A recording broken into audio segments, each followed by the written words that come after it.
Hello everyone, central government job അപ്ഡേറ്റിലേക്ക് എല്ലാവർക്കും സ്വാഗതം. അപ്പോൾ നമ്മൾ ഇന്നൊരു ബാങ്കിങ് സെക്ടറിൽ വരുന്ന ഒരു പ്രധാനപ്പെട്ട ഒരു ജോബിനെ കുറിച്ച് ഡിസ്കസ് ചെയ്യാനാണ് വന്നിട്ടുള്ളത്. ഇപ്പം നമ്മുടെ റിലവൻ്റ് ആയിട്ട് വന്ന് നിൽക്കുന്ന ഒരു നോട്ടിഫിക്കേഷനാണ് RBI ഗ്രേഡ് ബിയുടെ നോട്ടിഫിക്കേഷൻ എന്ന് പറയുന്നത്. അതിൻ്റെ ഒഫീഷ്യൽ നോട്ടിഫിക്കേഷൻ വന്നിട്ടുണ്ട്. അപ്പോൾ അതൊക്കെ അപ്ലൈ ചെയ്യാനുള്ള ഒരു ടൈമുമായി. അപ്പോൾ അതിനെക്കുറിച്ചിട്ട് ഒരു കൃത്യമായ ഒരു അവയർനെസ് നിങ്ങൾക്ക് തരാനായിട്ടാണ് ഞാൻ വന്നിട്ടുള്ളത്. അപ്പോൾ എന്തായാലും RBI ഗ്രേഡ് ബി റിക്രൂട്ട്മെൻറ്റിൻ്റെ പ്രോസസ്സ് എന്താണ്, എന്ത് ജോബാണ് എന്നൊക്കെ ഉള്ളൊരു കാര്യം നമുക്ക് നോക്കാം. ഓക്കെ,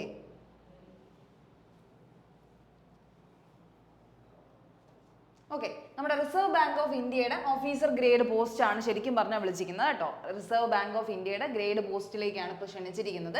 ജനറൽ ഡി ആർ എന്ന് പറയുന്നതൊക്കെ ഡയറക്റ്റ് റിക്രൂട്ട്മെന്റ് എന്നുള്ള രീതിയിലാണ് പറയുന്നത്. ജനറൽ പോസ്റ്റ് ഉണ്ട്, DEPRലെ പോസ്റ്റ് ഉണ്ട്, DSIMലെ പോസ്റ്റ് ഉണ്ട്. DEPR എന്ന് പറഞ്ഞാൽ എക്കണോമിക്സ് ആൻഡ് പോളിസി റിസർച്ച് എന്ന് പറയുന്ന എക്കണോമിക് സെക്ഷനാണ് DEPR എന്ന് പറയുന്നത്.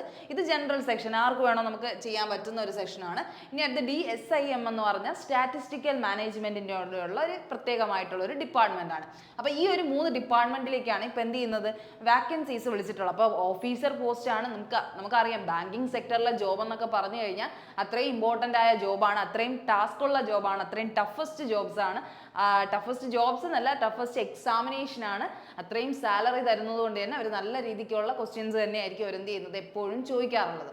അപ്പോൾ ശ്രദ്ധിക്കുക, ബാങ്ക് ജോബിൽ തന്നെ ലൊക്കേഷൻ വരുന്നത് എവിടെയാണ്, അക്രോസ് ഇന്ത്യയാണ്. ഇന്ത്യയുടെ എവിടെ വേണോ നിങ്ങൾക്ക് എന്ത് ചെയ്യാം, ജോബ് സ്പേസ് കിട്ടും. ഓക്കെ, അപ്പോൾ എവിടെയൊക്കെയാണോ RBI ഉള്ളത് അവിടെയൊക്കെയായിരിക്കും നിങ്ങൾക്ക് എന്ത് ചെയ്യുന്നത്, അപ്പോയിൻമെന്റ്സ് കിട്ടുന്നത്. അപ്പോൾ ആ ഒരു കാര്യം ശ്രദ്ധിക്കുക. അപ്പോൾ റിസർവ് ബാങ്കിൻ്റെ അകത്ത് വരുന്ന ഒരു പോസ്റ്റാണ്. നിങ്ങൾക്ക് നല്ല രീതിക്ക് ഏറ്റവും ഉയർന്ന രീതിയിലുള്ള ഒരു ഓഫീസർ പോസ്റ്റ് വരെ എത്താൻ പറ്റുന്ന ഏറ്റവും മികച്ച ഒരു അവസരമാണ് ശരിക്കും പറഞ്ഞാൽ നമ്മുടെ RBI പോസ്റ്റ് എന്ന് പറയുന്നത്. ഇതിനെക്കുറിച്ച് ഡീറ്റെയിൽ ആയിട്ട് നിങ്ങൾക്ക് അറിയുന്നവർക്കാണെങ്കിൽ അറിയാം, അത്രയും ടഫസ്റ്റ് ആയിട്ടുള്ള ഒരു എക്സാമിനേഷൻ ആണ്. അതുപോലെ തന്നെ സെലക്ഷൻ പ്രോസസ്സ് വരുന്നത് എങ്ങനെയാണെന്ന് ചോദിച്ചു കഴിഞ്ഞാൽ പ്രിലിംസ്, മെയിൻസ്, അതുപോലെ തന്നെ നമ്മുടെ ഇൻ്റർവ്യൂ പ്രോസസ്സിങ്ങും ഉണ്ട് കേട്ടോ. അപ്പോൾ പ്രിലിംസ് ജയിക്കണം, അത് കഴിഞ്ഞ് മെയിൻസ് ജയിക്കണം, അത് കഴിഞ്ഞ് നമുക്ക് ഇൻ്റർവ്യൂ കൂടെ കഴിഞ്ഞാലേ നമ്മുടെ ആ ഒരു രീതിയിൽ നമ്മൾ ഓക്കെ ആയെന്ന് പറയാൻ പറ്റും. അപ്പോൾ പ്രിലിംസ് ഉണ്ട്, മെയിൻസ് ഉണ്ട്, ഇൻ്റർവ്യൂ ഉണ്ട്. ലാസ്റ്റ് സ്റ്റെപ്പാണ് document verification with medical examination. ഇനി നിങ്ങൾക്ക് എന്തെങ്കിലും അത്രയും ഡിഫക്ട്സോ അല്ലെങ്കിൽ മെഡിക്കലി നിങ്ങൾ ഫിറ്റ് അല്ല എന്നൊക്കെ തെളിയുന്നെങ്കിൽ അങ്ങനെയൊക്കെ റിജക്റ്റ് ആണ്. അതൊക്കെ വളരെ ചാൻസ് കുറവാണ്. ഡോക്യുമെൻറ്റ് വെരിഫിക്കേഷൻ ടൈമിൽ നിങ്ങൾ കാസ്റ്റിൻ്റെ കാര്യത്തിലോ അല്ലെങ്കിൽ റിലീജിയൻ്റെ കാര്യത്തിലോ നിങ്ങളുടെ ഇനിഷ്യൽസിൻ്റെ കാര്യത്തിലോ ഒക്കെ എന്തെങ്കിലും മിസ്റ്റേക്സ് വരുത്തിയിട്ടുണ്ടെങ്കിൽ അതിനെയൊക്കെ ചെക്ക് ചെയ്യാൻ വേണ്ടിയാണ് ആ ഒരു സ്റ്റേജ് വെച്ചിരിക്കുന്നത്. പക്ഷേ നമ്മുടെ എപ്പോഴത്തെയും കടമ്പ എന്താണ്, പ്രിലിംസ് ജയിക്കുക, മെയിൻസ് ജയിക്കുക, ഇൻ്റർവ്യൂ ക്വാളിഫൈ ആവുക. അത് തന്നെയായിരിക്കണം നമ്മുടെ എപ്പോഴത്തെയും ലക്ഷ്യം എന്ന് പറയുന്നത്. അപ്പോൾ പ്രിലിംസ് ആണ് നമുക്കിപ്പോൾ എന്ത് ചെയ്യുന്നത്, എക്സാം ഡേറ്റ് വിളിച്ചിട്ടുള്ളത് കേട്ടോ. പ്രിലിംസിൻ്റെ RBI ഗ്രേഡ് ബി നോട്ടിഫിക്കേഷൻ ഈ ഇടയ്ക്കാണ് വന്നതെന്നാ 25th ജൂലൈയിലാണ് കേട്ടോ. 25th of ജൂലൈയിൽ വന്നിട്ടേ ഉള്ളൂ. അപ്പോൾ അതിൻ്റെ application registration, online registration start ചെയ്തിട്ടുണ്ട്. എത്രാം തീയതി വരെയാണ് ഉള്ളതെന്ന് ചോദിച്ചു കഴിഞ്ഞാൽ 16 ഓഗസ്റ്റ് വരെ ഉണ്ട് കേട്ടോ. ഓഗസ്റ്റ് 16 വരെ നിങ്ങൾക്ക് ലാസ്റ്റ് ഡേറ്റ് ഉണ്ട്. അപ്പോൾ ഈ ഒരു വീഡിയോ മൊത്തം കണ്ടിട്ട് നിങ്ങൾക്ക് അത് യൂസ്ഫുൾ ആണെന്ന് തോന്നുമെങ്കിൽ നിങ്ങൾ എന്ത് ചെയ്യുക, അപ്ലൈ ചെയ്യാൻ ശ്രമിക്കുക. ഓക്കെ, അപ്ലൈ ചെയ്യാണ്ടിരിക്കണമെങ്കിൽ നിങ്ങൾ അതെന്ത് ചെയ്യുക, മാക്സിമം നോക്കുക. നിങ്ങൾക്ക് പറ്റുമോ, നിങ്ങൾക്ക് ഈ സിലബസ് ഒക്കെ കവർ ചെയ്യാൻ പറ്റുമോ, അല്ലെങ്കിൽ ആ ഒരു റാങ്ക് പോസ്റ്റിൽ നിങ്ങൾക്ക് എത്താൻ പറ്റുമോ എന്നൊക്കെ നിങ്ങൾക്ക് തോന്നുന്നുണ്ടെങ്കിൽ എന്ത് ചെയ്യുക, തീർച്ചയായിട്ടും അപ്ലൈ ചെയ്യാൻ ശ്രമിക്കുക. ഓക്കെ, അപ്പോൾ ലാസ്റ്റ് ഡേറ്റ് എന്ന് പറയുന്നത് നമ്മുടെ 16th ഓഗസ്റ്റ് ആണ്. ഓൾറെഡി ഓപ്പൺ ആണ് കേട്ടോ. 25th ജൂലൈക്ക് ഓപ്പൺ ആയി. ഇനി അത് പറയുകയാണെങ്കിൽ RBIയുടെ ഗ്രേഡ് ബിയുടെ എക്സാമിനേഷൻ വരെ സെറ്റ് ചെയ്തു. ഫേസ് 1 എക്സാമിനേഷൻ വരുന്നത് നമ്മുടെ 8th സെപ്റ്റംബറിലാണ് കേട്ടോ. 8ാം തീയതി, സെപ്റ്റംബർ 8-നാണ് എക്സാമിനേഷൻ വരുന്നത്. അപ്പോൾ ഓഗസ്റ്റിൽ പ്രോസസ്സ് എല്ലാം കംപ്ലീറ്റ് ആയിട്ട് സെപ്റ്റംബറിൽ തന്നെ എന്ത് നടത്തുകയാണ്, എക്സാമിനേഷൻ തന്നെ നടത്തുകയാണ് കേട്ടോ. ഗ്രേഡ് ബിയുടെ DR ഡയറക്റ്റ് റിക്രൂട്ടിൻ്റെ ജനറൽ പോസ്റ്റിലേക്കുള്ളത്. അതായത് ഈ ജനറൽ എന്ന് പറഞ്ഞു കഴിഞ്ഞാൽ ആർക്കായിരിക്കും അപ്ലൈ ചെയ്യാൻ പറ്റുന്നത്, ഏതൊരു ബാച്ചിലേഴ്സ് എടുത്തവർക്ക് വേണമെങ്കിലും അപ്ലൈ ചെയ്യാം കേട്ടോ. ഇപ്പം നമുക്കറിയാലോ ഒരുപാട് ഡിവിഷനിങ് ഉണ്ട്. അതിൽ തന്നെ ഏതൊരു ഫീൽഡ് പഠിച്ചവരാണ് നിങ്ങളെങ്കിലും, ഏതൊരു ഡിഗ്രി എടുത്തവരാണെങ്കിലും നിങ്ങൾക്ക് എന്ത് ചെയ്യാം, അപ്ലൈ ചെയ്യാൻ പറ്റുമോ എന്നുള്ളൊരു കാര്യമാണ് അവിടെ ശ്രദ്ധിക്കേണ്ടത്.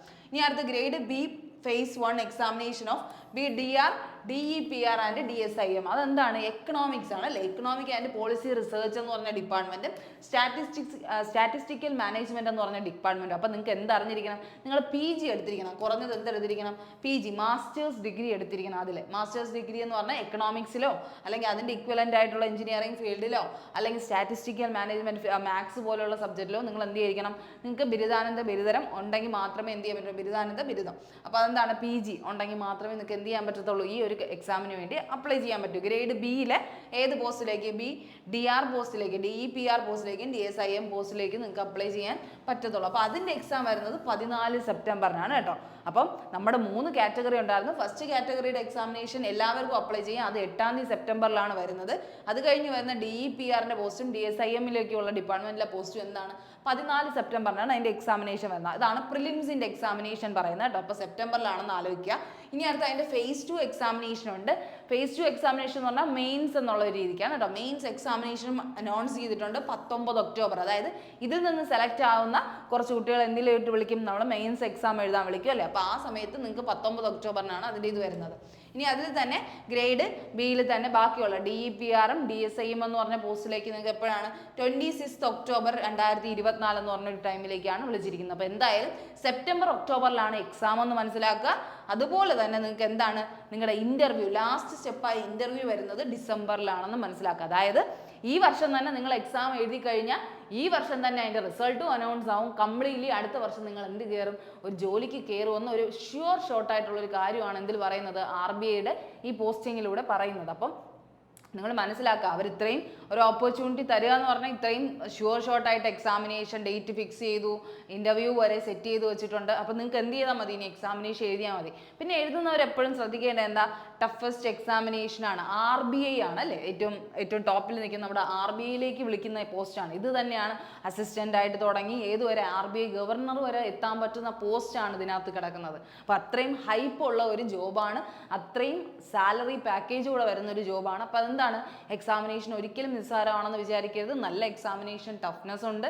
അതുകൊണ്ട് തന്നെ UPSC ഒക്കെ എഴുതുന്നവരാണ് പൊതുവേ നമ്മൾ എന്ത് ചെയ്യുന്നത്, ഈ ഒരു എക്സാമിനേഷൻ കൂടുതലും ഫോക്കസ് ചെയ്ത് പഠിക്കുന്നത്. എന്നാലും SSC പഠിക്കുന്നവർക്കും എന്ത് ചെയ്യാൻ പറ്റും, അവർ ശ്രമം നടത്തിയെന്നും പറഞ്ഞൊന്നും അവിടെ എന്ത് ചെയ്തില്ല, നഷ്ടപ്പെടാനില്ല. കാരണം അത്രയും കൂടെ ഒരു ലെവലപ്പ് ആണെന്ന് നിങ്ങൾക്ക് അതിലൂടെ എഴുതുമ്പോൾ നിങ്ങൾക്ക് എന്ത് ചെയ്യും, മനസ്സിലാവും. അപ്പോൾ ഓക്കെ, ആ ഒരു കാര്യം ശ്രദ്ധിക്കുക. എന്തായാലും സെപ്റ്റംബർ ഒക്ടോബർ ടൈമിലാണ് നിങ്ങൾക്ക് എന്ത് വരുന്നത്, ഇതിൻ്റെ എക്സാമിനേഷൻ വരുന്നത്. ലാസ്റ്റ് ഡേറ്റ് 16 ഓഗസ്റ്റ് ആണെന്ന് മനസ്സിലാക്കുക. അപ്പോൾ സിലബസ് ഒന്ന് നോക്കുക. ഈ സിലബസ് നിങ്ങൾക്ക് കവർ ചെയ്യാൻ പറ്റുമെങ്കിൽ നിങ്ങൾക്ക് ധൈര്യമായിട്ട് എന്ത് ചെയ്യാൻ പറ്റും, ഉറപ്പായിട്ടും നിങ്ങൾക്ക് ഇത് ക്വാളിഫൈ ആവാൻ പറ്റുമോ എന്നുള്ള കാര്യമാണ്. ജനറൽ അവയർനെസ് നമ്മുടെ SSC RRB പറയുന്നത് തന്നെയാണ്. GK എന്ന് പറഞ്ഞ പോർഷൻ, ക്വാണ്ടിറ്റേറ്റീവ് ആപ്റ്റിറ്റ്യൂഡ് മാത്സ് എന്ന് പറഞ്ഞ പോർഷൻ, ഇംഗ്ലീഷ് ലാംഗ്വേജ് ഇംഗ്ലീഷ് ഉണ്ട്, അത് കഴിഞ്ഞ് നമ്മുടെ റീസണിങ്, നമ്മുടെ നോർമൽ സബ്ജക്റ്റ് തന്നെയാണ്. SSC RRBക്ക് നമ്മൾ ഉപയോഗിക്കുന്ന സബ്ജക്റ്റുകളൊക്കെ തന്നെയാണ് ഇവിടെയും വരുന്നത്. അപ്പോൾ നമ്മളിവിടെ ശ്രദ്ധിക്കേണ്ടത് എന്താ, general awareness, quantitative aptitude, English, റീസണിങ്ങിൻ്റെ വെയിറ്റേജ് കൂടുതലാണ്. കാരണം ക്വസ്റ്റ്യൻ കണ്ടോ, 200 ക്വസ്റ്റ്യൻ വരുന്നതിൽ 80 ക്വസ്റ്റ്യൻ എന്താണ്, നമ്മുടെ GK ആണ്. GK പോർഷനിൽ 80 ക്വസ്റ്റ്യൻ വരെയാണ്. അപ്പോൾ നമ്മൾ അത്രയും ജനറൽ നോളജ് അത്രയും അറിഞ്ഞിരിക്കുക. അതുകൊണ്ടാണ് പറയുന്നത് UPSC ആസ്പിറൻസിനാണെങ്കിൽ അവർ കുറച്ചും കൂടെ എന്താണ്, അഡ്വാൻസ്ഡ് ആണ് അല്ലേ. GKയുടെ സെക്ഷനെങ്കിൽ അവർ അഡ്വാൻസ്ഡ് ആണ്. അതുകൊണ്ടാണ് പറയുന്നത് 80 ക്വസ്റ്റ്യൻ എവിടെ നിന്ന് വരെയാണ്, ജനറൽ അവയർനെസ്സിൽ നിന്ന് വരെയാണ്. ഇനി അടുത്ത് മാത്സിൽ നിന്ന് 30, ഇംഗ്ലീഷിൽ നിന്ന് 30, റീസണിങ്ങിൽ നിന്ന് 60. ഓക്കെ, ബാക്കി ഇത്രയും നമുക്ക് എന്തായാലും നമുക്ക് സ്കോർ ചെയ്യാൻ പറ്റുന്നതാണ്. അപ്പം GK മാത്രം നമ്മളൊന്ന് ജസ്റ്റ് ഒന്നും കൂടെ ഫോഴ്സ് ചെയ്ത് പഠിച്ചു കഴിഞ്ഞാൽ നിങ്ങൾക്ക് അതെന്താണ് അത്രയും യൂസ്ഫുൾ ആയിട്ട് നിങ്ങൾക്ക് തോന്നും. അപ്പോൾ ഇതിൻ്റെ മാർക്കിംഗ് സ്കീം പോകുന്നതെന്ന് പറഞ്ഞാൽ 200 ക്വസ്റ്റ്യന് 200 മാർക്കും തന്നെയാണ്. അതായത് ×1 എന്നുള്ള രീതിയിലാണ് കേട്ടോ. ×1 ഒരു ക്വസ്റ്റ്യൻ 1 മാർക്ക് എന്നുള്ള രീതിയിൽ തന്നെയാണ് പോകുന്നത്. ഒരു ക്വസ്റ്റ്യൻ ശരിയായാൽ നിങ്ങൾക്ക് 1 മാർക്ക് കിട്ടും. നെഗറ്റീവ് ആണെങ്കിൽ 1/4 ആണ് കേട്ടോ. 1/4 ആണ്. 1/4 എന്ന് പറഞ്ഞാൽ 4 ക്വസ്റ്റ്യൻ തെറ്റണമെങ്കിൽ എത്ര മാർക്ക് പോകും, 1 മാർക്ക് പോകും. ആ ഒരു രീതിക്ക്. അപ്പോൾ ഒരു ക്വസ്റ്റ്യൻ 1 മാർക്കും 4 ക്വസ്റ്റ്യൻ തെറ്റിയാൽ 1 മാർക്ക് അവിടെ എന്ത് ചെയ്യും, കുറയുകയും ചെയ്യും. ആ ഒരു പാറ്റേണിലാണ് എന്ത് ചെയ്യുന്നത്, എക്സാമിനേഷൻ പോകുന്നത്. അപ്പോൾ നിങ്ങൾ എവിടെയാണ് ഊന്നൽ കൊടുക്കേണ്ടതെന്ന് മനസ്സിലായല്ലോ, ജനറൽ അവയർനെസ്സിലാണ്. അതായത് GK പോർഷൻ നല്ലപോലെ കവർ ചെയ്താൽ മാത്രമേ നിങ്ങൾക്ക് എന്ത് ചെയ്യാൻ പറ്റത്തുള്ളൂ, നല്ലൊരു മാർക്ക് സ്കോർ ചെയ്യാൻ പറ്റുള്ളൂ. പിന്നെ ബാക്കിയൊക്കെ അവറേജ് ലെവലിൽ തന്നെ നിങ്ങൾക്ക് ചെയ്യാൻ പറ്റുന്നതാണ്. പിന്നെ ഈ സ്റ്റാറ്റിസ്റ്റിക്സ് ഒക്കെയാണ് നിങ്ങൾ എടുക്കുന്നത്, അതായത് നിങ്ങൾ ആ ഒരു ഫീൽഡിലേക്കാണ് പോകാൻ ഉദ്ദേശിക്കുന്നതെങ്കിൽ അവിടെ എന്ത് വരും, ഡാറ്റ ഇന്റർപ്രിട്ടേഷൻ പോലെയുള്ള സ്റ്റാറ്റിസ്റ്റിക്കൽ മോഡിലുള്ള ക്വസ്റ്റ്യൻസ് മാത്സിൽ കയറി വരും. അപ്പോൾ അതവിടെ എന്തായിരിക്കും, കുറച്ച് അഡ്വാൻസ് ടൈപ്പ് ഓഫ് ക്വസ്റ്റ്യൻസ് ആയിരിക്കും അതിൽ വരുന്നത്. എന്തായാലും നിങ്ങൾ ഇതൊക്കെ മനസ്സിലാക്കിയിട്ട് വേണം ഈ ഒരു എക്സാമിനേഷൻ അറ്റൻഡ് ചെയ്യാനായിട്ട് ശ്രമിക്കുക. അപ്പോൾ 200 ക്വസ്റ്റ്യൻ ആണ്, നിങ്ങൾക്ക് ടൈമും ഉണ്ട്. 120 മിനിറ്റ്സ് ആണുള്ളത്. 200 ക്വസ്റ്റ്യൻ ചെയ്യാൻ 120 മിനിറ്റ്സ് ആണ് പറയുന്നത് കേട്ടോ. 120 മിനിറ്റ്സ് ആണ് പറയുന്നത്. അപ്പോൾ അതൊക്കെ എന്ത് ചെയ്യുക, മനസ്സിലാക്കി വയ്ക്കുക. ഓക്കെ, ഇപ്പോൾ 2 മണിക്കൂറാണ് നിങ്ങൾക്ക് ടൈം ഉള്ളത് ഇത്രയും 200 ക്വസ്റ്റ്യൻ ചെയ്യാനായിട്ട്. അപ്പോൾ ആ കാര്യം നിങ്ങൾ എന്ത് ചെയ്യുക, ശ്രദ്ധിച്ച് പോവുക. ഇനി അടുത്ത് നമുക്ക് ഏത് വെബ്സൈറ്റിലാണ് നിങ്ങൾ അപ്ലൈ ചെയ്യാനെന്ന് ഡൗട്ട് ഉള്ളവരാണെങ്കിൽ ഏത് വെബ്സൈറ്റാണെന്ന് ചോദിച്ചു കഴിഞ്ഞാൽ RBIയുടെ വെബ്സൈറ്റ് തന്നെ, www.rbi.org.organization.in എന്ന് പറയുന്ന സംഭവം തന്നെയാണ് കേട്ടോ. അപ്പോൾ ഈ വെബ്സൈറ്റിൽ കയറി കഴിഞ്ഞാൽ നിങ്ങൾക്ക് ഇതിൻ്റെ നോട്ടിഫിക്കേഷൻ, ഒഫീഷ്യൽ നോട്ടിഫിക്കേഷനും കാണാൻ പറ്റും, അതിൻ്റെ ഡീറ്റെയിൽസ് ഒക്കെ നിങ്ങൾക്ക് അറിയാൻ പറ്റും. ഓക്കെ, അപ്പോൾ ഈ ഒരു വെബ്സൈറ്റിൽ കയറി നിങ്ങൾ അത് ചെയ്യുക. ഇവിടെ കണ്ടോ വാക്കൻസി വന്നിട്ടുള്ളത് ഇപ്പോൾ നമുക്ക് 94 വാക്കൻസീസ് ഉണ്ട്. ഓക്കെ, അപ്പോൾ 94 വാക്കൻസിയേ ഉള്ളൂ, ഒരു ചെറിയൊരു കാര്യത്തിന് വേണ്ടി അപ്ലൈ ചെയ്യണം അങ്ങനെ വിചാരിക്കും. കാരണം ഒരുപാട് പേര് എന്ത് ചെയ്യത്തില്ല, അപ്ലൈ ചെയ്യില്ല. കാരണം ഈ ഒരു ടഫസ്റ്റ് എക്സാമിനേഷൻ ഉണ്ട്, ഒരുപാട് പേര് അപ്ലൈ ചെയ്യാൻ മടിക്കും. കാരണം അതിൻ്റെ ഒരു ഫീസ് സ്ട്രക്ചറിങ് ഒക്കെ കാണുമ്പോൾ തന്നെ എന്ത് ചെയ്യത്തില്ല, പലരും എന്ത് ചെയ്യില്ല, അപ്ലൈ ചെയ്യത്തില്ല. അപ്പം നിങ്ങൾക്ക് അവിടെ ഒരു ചാൻസ് തുറന്നു കിട്ടും. കാരണം ഒരുപാട് പേര് അപ്ലൈ ചെയ്യാണ്ട് വരുമ്പോൾ ചിലപ്പോൾ നിങ്ങൾക്ക് അവിടെ ചാൻസ് ഉണ്ടായിരിക്കും. അല്ലെങ്കിൽ തന്നെ ഒരു എക്സാമിനേഷൻ എഴുതുക എന്ന് പറഞ്ഞാൽ എന്താ, നിങ്ങളുടെ നോളജ് നിങ്ങൾ തന്നെ എന്ത് ചെയ്യുക, ടെസ്റ്റ് ചെയ്യുക എന്നുള്ളതാണ്. എത്രയൊക്കെ എക്സാമിനേഷൻ നിങ്ങൾക്ക് എഴുതി അത് ക്ലിയർ ചെയ്യുന്നതല്ല, എത്ര എക്സാമിനേഷൻ നിങ്ങൾ എഴുതുന്നു, അതിൻ്റെ ലെവൽ ഓഫ് ആ ഒരു ഹാർഡ്നെസ് നിങ്ങൾ അറിഞ്ഞു. എല്ലാ എക്സാമിനേഷനും ജസ്റ്റ് ഒന്ന് ട്രൈ ചെയ്യുന്നതിലൊന്നും ആർക്കും ഒരു പ്രശ്നമില്ല. പക്ഷെ ഇവിടെ നിങ്ങൾ ശ്രദ്ധിക്കേണ്ട ഒരു കാര്യം എന്താ, ഫീസ് വരുന്നുണ്ട് കേട്ടോ. ഫീസ് 850 പ്ലസ് GST എന്നുള്ള രീതിക്കാണ്. അപ്പോൾ ഫീസ് ഉണ്ട്, അത്യാവശ്യം ഫീസ് തന്നെയാണ്. അത് 850 പ്ലസ് 18% GSTയും കൂടെ കൊടുക്കേണ്ട ആവശ്യമുണ്ട്. അപ്പോൾ ആ ഒരു എമൗണ്ട് കൊണ്ടിട്ടാണെങ്കിൽ പോലും ചിലരൊന്നും എന്ത് ചെയ്തില്ല, അപ്ലൈ ചെയ്യത്തില്ല. അത്ര എമൗണ്ട് ഒന്നും അടയ്ക്കാൻ പറ്റാത്തവരാണെങ്കിൽ എന്ത് ചെയ്തില്ല, അപ്ലൈ ചെയ്യില്ല. പക്ഷെ നമ്മൾ എന്താണ്, ഇതൊക്കെ UPSC ആസ്പിറൻസ് ആയിട്ട് നിൽക്കുന്നവർക്ക്, UPSC ഒക്കെ എഴുതാൻ വേണ്ടി കറക്റ്റ് നിൽക്കുന്നവർക്കാണെങ്കിൽ ഇതൊരു നല്ലൊരു ചാൻസ് ആണ്. അതുകൊണ്ട് നമ്മളിത് പറയുന്നതേ ഉള്ളൂ. അപ്പോൾ നിങ്ങൾ എന്ത് ചെയ്യുക, നന്നായിട്ട് മനസ്സിലാക്കി നിങ്ങൾക്ക് പറ്റുമെങ്കിൽ നിങ്ങൾ എന്ത് ചെയ്യുക, അപ്ലൈ ചെയ്യാൻ ശ്രമിക്കുക. ഏജ് ലിമിറ്റ് വരുന്നത് 21 to 30 ഇയേഴ്സ് വരെ അപ്ലൈ ചെയ്യാം. 21 വയസ്സ് തൊട്ട് 30 വയസ്സ് വരെ ഉള്ളവർക്ക് എന്ത് ചെയ്യാം, അപ്ലൈ ചെയ്യാം. പ്ലസ് എന്താണ്, OBC ആണെങ്കിൽ 3 years റിലാക്സേഷനും 3 വർഷത്തിൻ്റെ റിലാക്സേഷനും ഉണ്ട്. ജനറൽ ആണെങ്കിൽ എന്താണ്, ജനറൽ അല്ല SC ST ആണെങ്കിൽ എത്ര വർഷത്തിൻ്റെ, 5 വർഷത്തിൻ്റെ റിലാക്സേഷൻ. എല്ലാത്തിലും ഉള്ളതുപോലെ തന്നെയാണ്.